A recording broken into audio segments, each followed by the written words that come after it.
Und dann bin ich hineingeschwebt in dieses Licht. And then I floated into this light.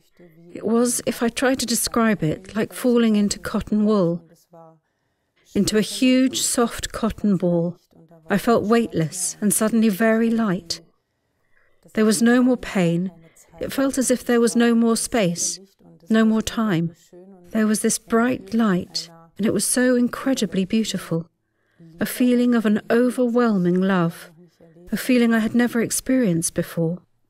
Then it changed, and suddenly I saw my body lying in the operating theatre from above. I saw that I was being resuscitated.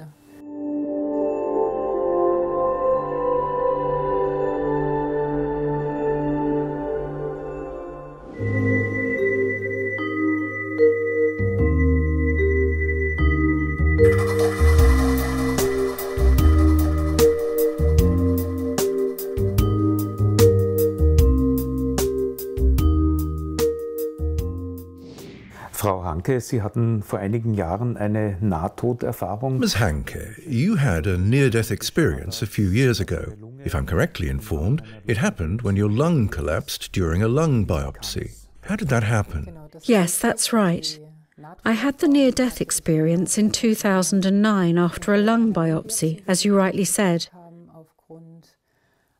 Due to a chronic illness that I unfortunately still have, I had a lump in my lung that was diagnosed. Investigations were then carried out. After the lung biopsy, I was on a ventilator in the ward, on an oxygen machine, and had to go to the toilet. I shouldn't have done that. I unplugged myself from this machine. Yourself? Myself. I wanted to go to the toilet, but I didn't get far. On the way to the toilet, I suddenly felt as if a centimetre heavy weight was falling on my chest, and I could no longer breathe.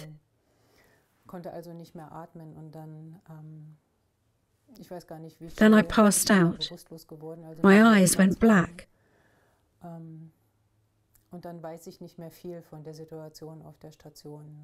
I don't remember the situation in the ward. I remember floating as if through a tunnel into an incredibly bright light. But it wasn't dazzling. It was beautiful. Beautiful. I floated out of my body. Then it changed, and a film of my life played before my eyes. I saw situations from my life with people I knew. I saw them as if in a film sequence. Then I floated into this light. It was, if I try to describe it, like falling into cotton wool, into a huge, soft cotton ball. I felt weightless and suddenly very light. There was no more pain. It was as if there was no more space, no more time. There was this bright light, and it was so incredibly beautiful. A feeling of overwhelming love, a feeling I had never experienced before. Then everything changed, and suddenly I saw my body lying in the operating theatre from above. I saw that I was being resuscitated. I don't know how long that lasted. Then, it was as if a suction grabbed me and pulled me back into my body. If I were to describe it, it would be like a hoover sucking me in. Then it went back into my body. It was as if I had to go into something that was far too tight. I felt an inner resistance. I wanted to stay in this beauty, in this beautiful light. Then I was in my body and it was cold, it was narrow. The light from the surgical lamps blinded me. I came back to consciousness. The doctor's hand slapped my face, and I looked into those big black glasses of the doctor. All I could think was, oh no, I don't want this. and then I was hooked up to beeping machines. I was in the operating theatre. I was exhausted, and all I could think was, no, why? Why am I back here in my body? I was disappointed. Did the near-death experience immediately follow the daytime conscious experience? How did it begin? It started with falling over, but I don't remember it. I couldn't breathe, and I couldn't breathe anymore. It became dark before my eyes. Then my perception changed. You mentioned a film of life. What moments did you experience in it? It was like a sequence of excerpts from my life. Sequences with people from the family, with close confidants. That is, with people with whom I'm strongly emotionally connected. Was there also a kind of learning process, something you took away from this film of life? Yes. I've drawn the conclusion for myself that it is not the what that is decisive, not what I do. At the time, I was very success and career-oriented and neglected my immediate environment, including my family. I was very driven by what I was doing and really fixated on my professional advancement. That has changed completely since then, so that today I say for myself, it is not what we do that is decisive, but how we do it, the attitude with which we do it. I've become much more attached to the family, and I have also regretted many things. We lived far away from each other, which has changed in retrospect. I now live in a very family-oriented way. That it has turned out this way is a gift for me. How did you process your experience? Were you able to talk to someone about it straight away? Not immediately. I immediately slipped back into functional mode. The first person to visit me in hospital was my mother. I only told her very briefly about what had happened, without being able to put it into words at that point. I immediately had the thought again, I have to function. At the time, I was in a responsible position at work, and I thought, I have to carry on exactly as before. Things have to go on as before. At first, I really believed that none of this would work without me. What I find so exciting about it is that it just didn't work. I didn't function at the pace and in the mode that I used to, because I really came back into my body changed in essence. I found such a beautiful parable for myself. The body is the hardware, and you experience a new operating system being loaded. All the programs previously installed somehow run incorrectly because nothing works like before, because a new language is spoken, but I did not master this new language immediately. The mind was so overpowering and said, you have to function now, but I had physically reached my limits. This experience brought about a really big process of change. Not immediately, but gradually, and I wasn't able to talk about it at the beginning because I didn't know what was happening to me. I just felt that something was different. I looked at the world differently. I suddenly perceived my job differently and very often thought, what am I actually doing here? It just didn't feel coherent anymore. And in many ways it felt like a lie to myself. Then the journey began. The journey to how? The journey to how, exactly, into my changed life. Did you already know the term near-death experience at that time? Were you able to immediately classify your experience in this context? No, I would describe it more as a light experience. I only became aware that I had a near-death experience 7 years later, in 2016. The term near-death experience also didn't occur to me until that year. I had the NDE in 2009, and in 2010 I had to move. I moved from Bonn to Leipzig and quit my old job, which was very, very difficult for me because the mind was still so strong. Somehow these two levels in me communicated with each other. The one side that said, you're looking for success, recognition, striving, And at that time I was really looking for recognition through work, and the other side, which had the experience, where then inwardly the process of change had already begun. That was a contradiction inside me, and a struggle that cost a lot of strength. Everything that I had built up according to the usual values, the job, the relationship, the apartment, the environment, all that was suddenly gone. I stood there like a sapped-out tree stump. Then I collapsed inside myself. But today I say, I needed that dark night of the soul to simply pause. That was very, very important. I find it fascinating that my mother was always by my side, like a guardian angel. She saved me from being admitted to a psychiatric ward at that time.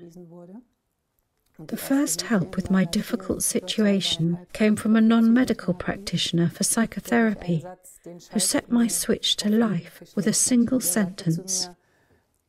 He said to me, "Mrs. Hanke, when I look at you like this, you are a fighter. When you go to the clinic, you side with the sick, but you fight. You fight your way back to life." I thought, yes, he's right. At that moment, something started to work in me. I was in therapeutic counselling at the time, had therapy sessions in behavioural therapy, but that didn't help me, especially since I couldn't formulate what was happening inside me properly at all, and a longing arose in me to find again what I had experienced on that other level. I've come up against my limits many, many times, especially in togetherness, in meeting potential partners, because I simply did not find what I had experienced, the love that I had experienced there. I also find it exciting that I grew up in a home with atheist parents, and we had never come into contact with the church faith. When I fought my way out of my depression in 2013, stood firmly on both feet again, and said I was now going to seek God, there was, of course, a huge lack of understanding in my family. Why, what's wrong with her now? But this urge in me was so strong that I said, I want to find what I experienced there again. I had this longing. I couldn't take it all anymore, and I wanted to go back there. But I knew escape was not an option. So the journey began. I walked through Leipzig. During a walk, I was drawn to a healer's school. I'd never in my life planned to train in this direction. I went into this school building and wanted to find out more. And as if by chance, I say there are no coincidences, situations fall to you. The study office was open, and I got into conversation with the director of studies.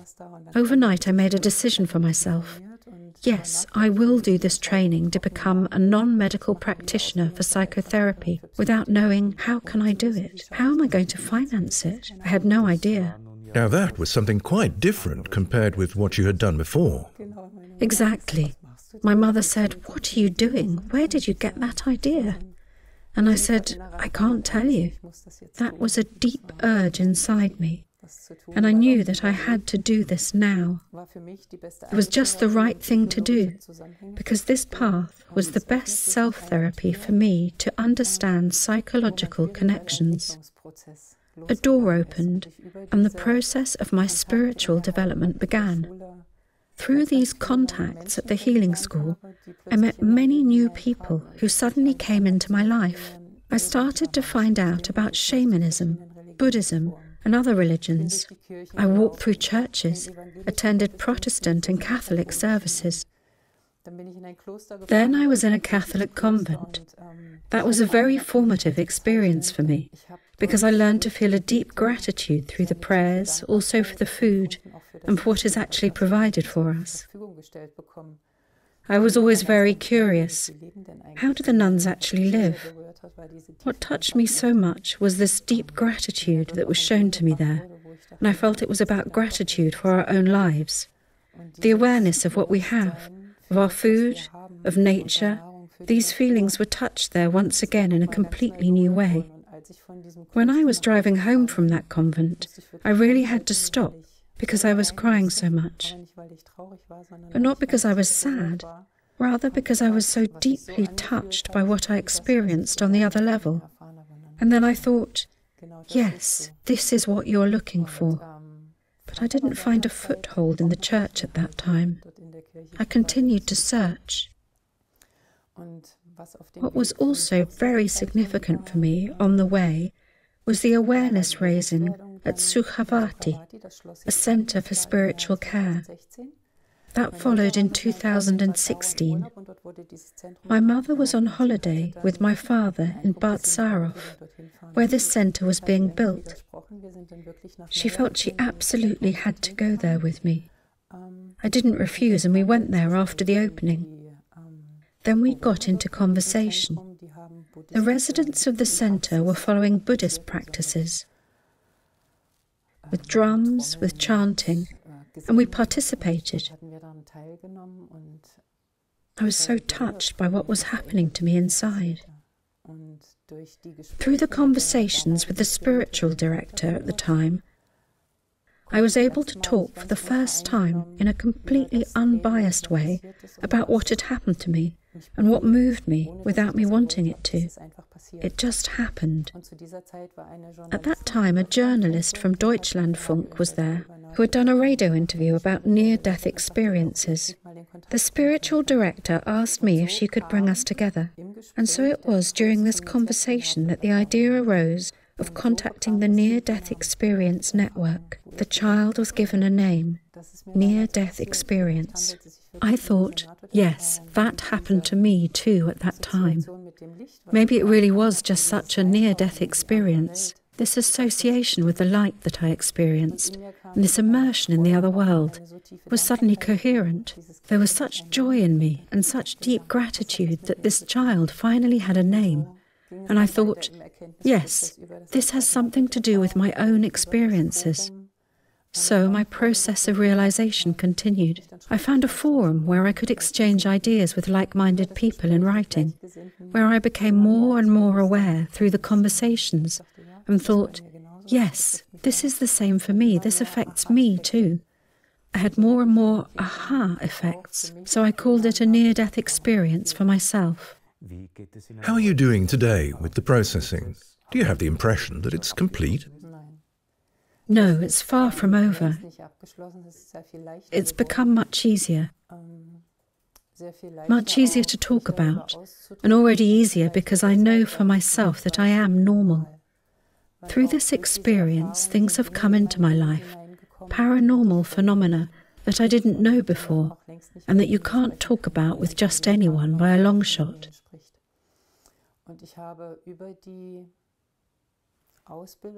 Through the training to become an alternative psychotherapist, I realized at the end of my depression that there was something with my hands, that there was an energy that I didn't have before. I had a strong need to work with it. So I moved into the field of energy work and read up on the Reiki path and trained to become a Reiki master. I started working with energy in my practice in 2016, 2017, and realized that it does something to people, and also to me. Through the energy work, I received a whole new body awareness. During my depression, I was totally empty and cold. I noticed that blockages were loosening. Something was beginning to flow. There was warmth, also in the people I worked with. Suddenly, women were getting pregnant, and I asked myself, how does that work? Women who otherwise couldn't get pregnant? Yes, they came to the practice, were somehow blocked, and through this laying on of hands, something happened inside the women, so that they became pregnant. And I thought, wow, it works. Amazing. I hadn't known anything like that before, and I'd never have thought about it. It was just there, and I did it because something wanted to come out of me.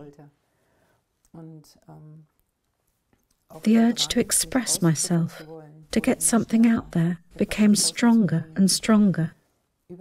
Through exchange and conversation with like-minded people, this process got going, so that I could also express this. A second formative experience was a shamanic journey, for which I underwent a total of 4 sessions. Because of the way the shaman worked, I had a kind of out-of-body experience. I detached myself from my body. He used drums and sounds to create a kind of vibration. He also worked with tuning forks on certain points of my body. I suddenly became very light and had the feeling of leaving my body and floating above myself. Suddenly I saw planets. It looked like the universe. It was as if I was in a rapture. I had also lost the sense of space and time again, and it was very light. The gong suddenly made me slip back into the body. As if with a jolt, I was back in my body. That was also something that moves me to this day. And I keep asking myself, what or who was seeing my body from the outside at that time during this experience?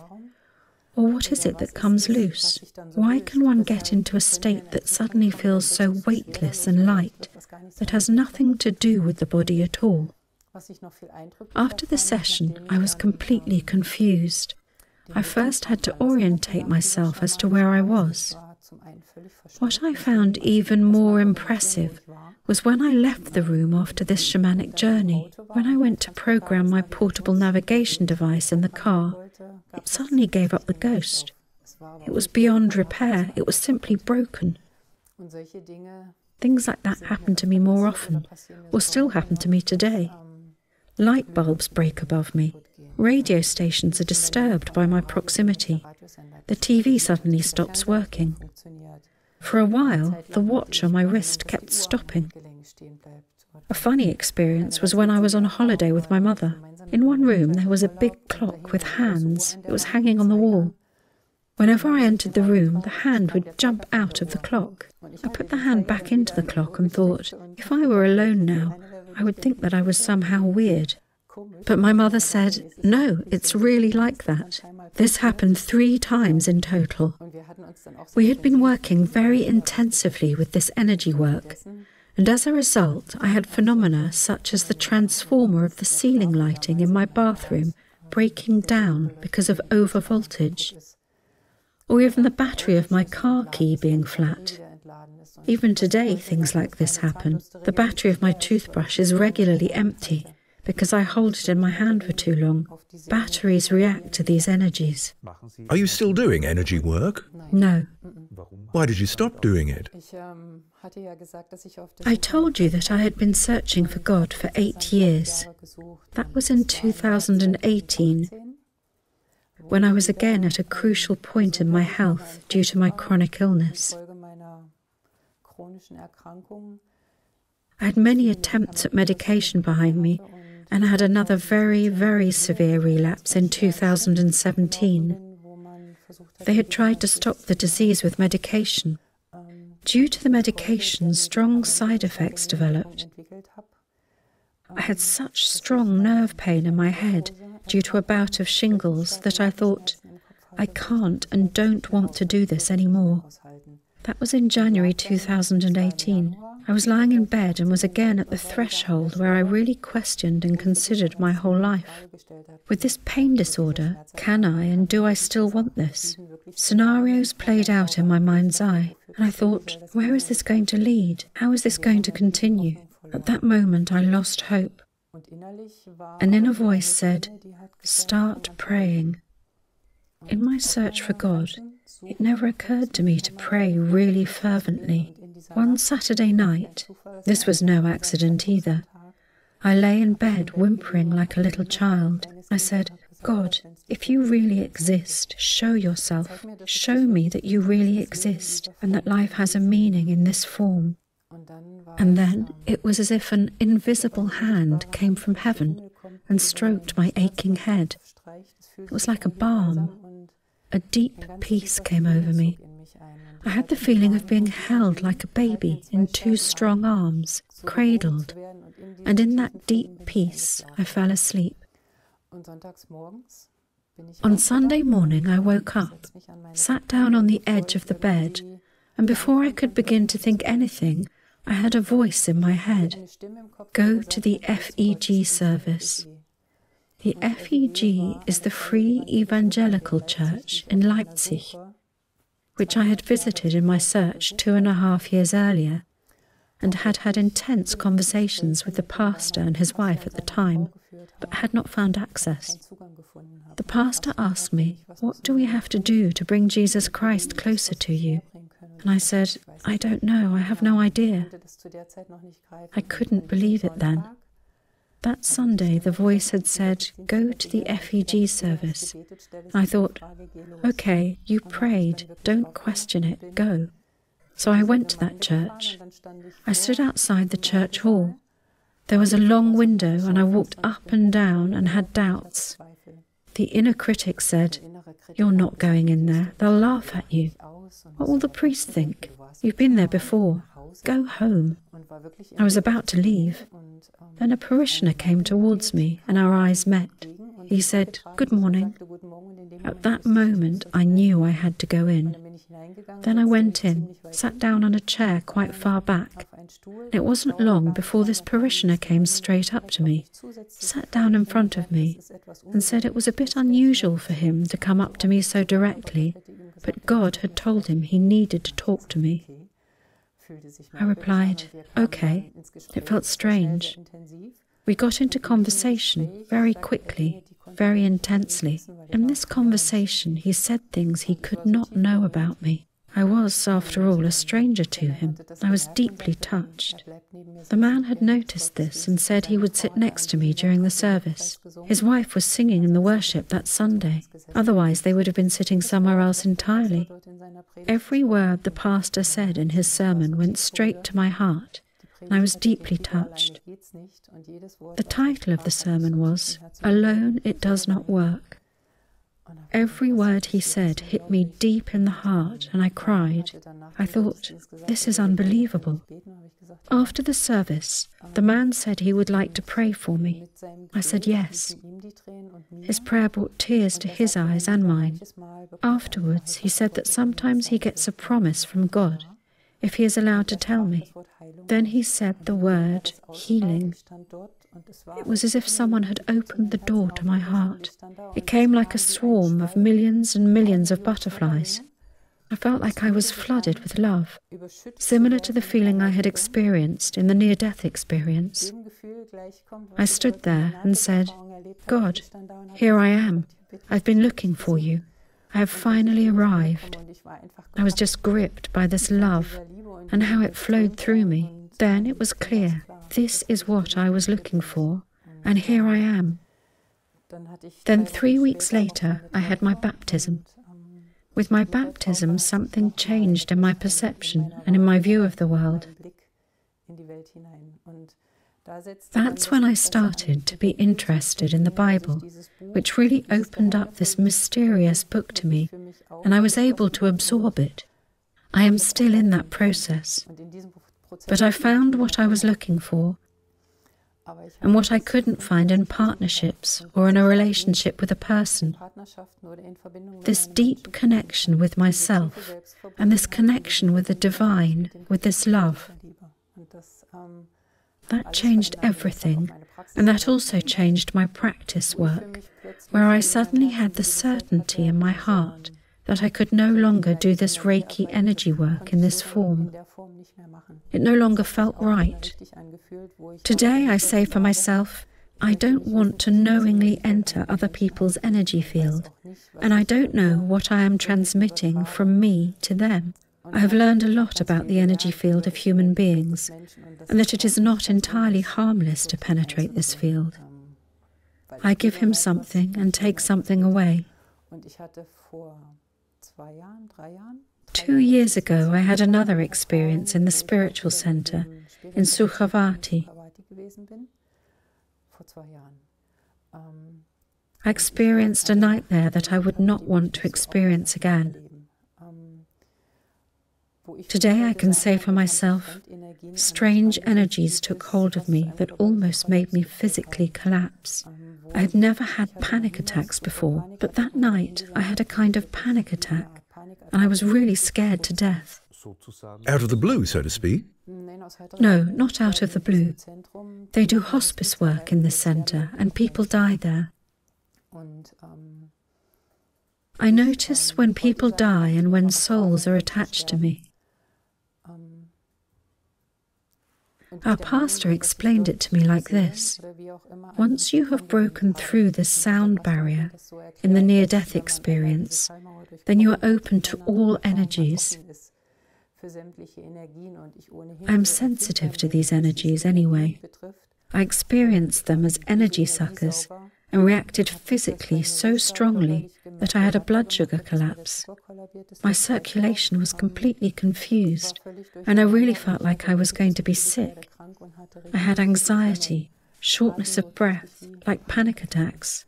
I then became very humble, also before the energies that can lead to physical impairment. I'm very careful now and don't use it anymore. Do you have the impression that energetic practices are sometimes handled too carelessly in the spiritual scene? Yes, I have had corresponding experiences in my search for healing.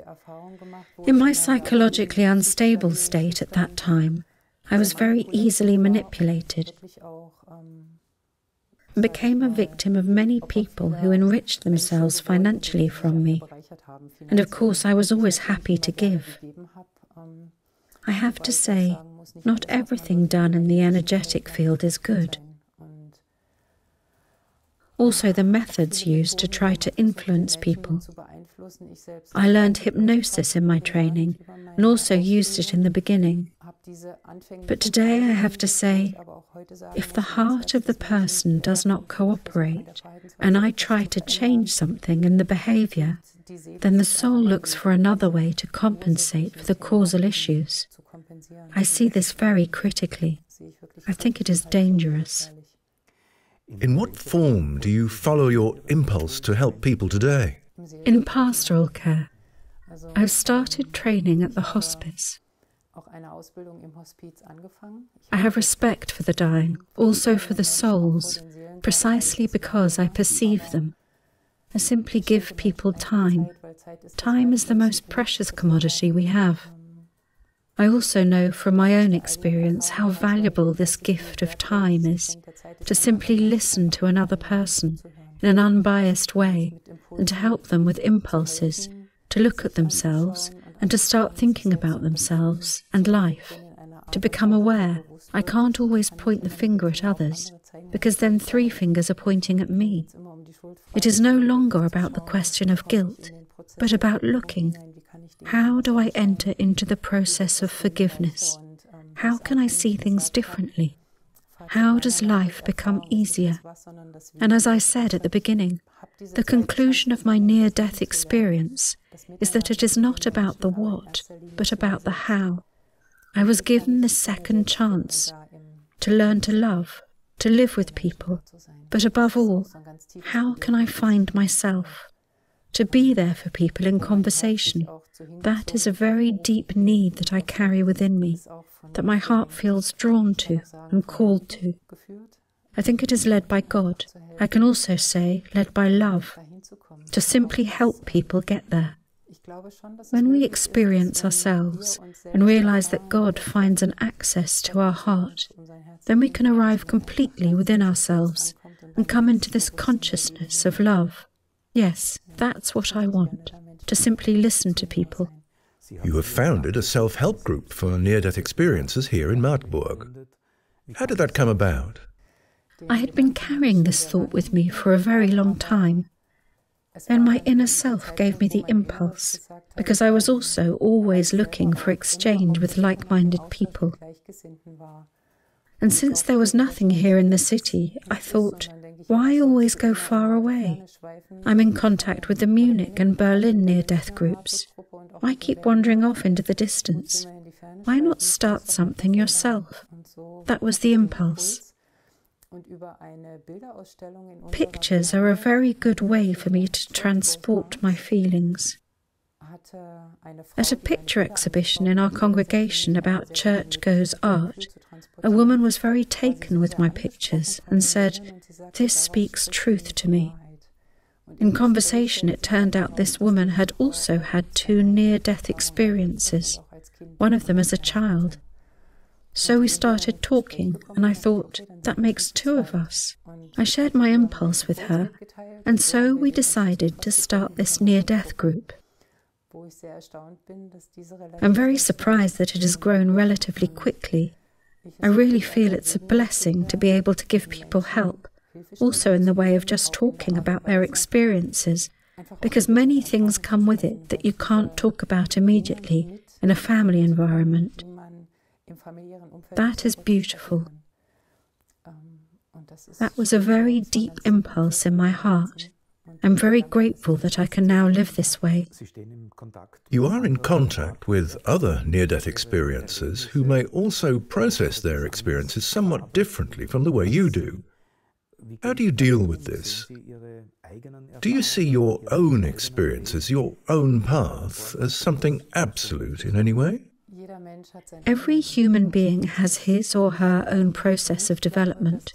I believe that the near-death experience is the key to a spiritual process of realization, to a path of development that opens up.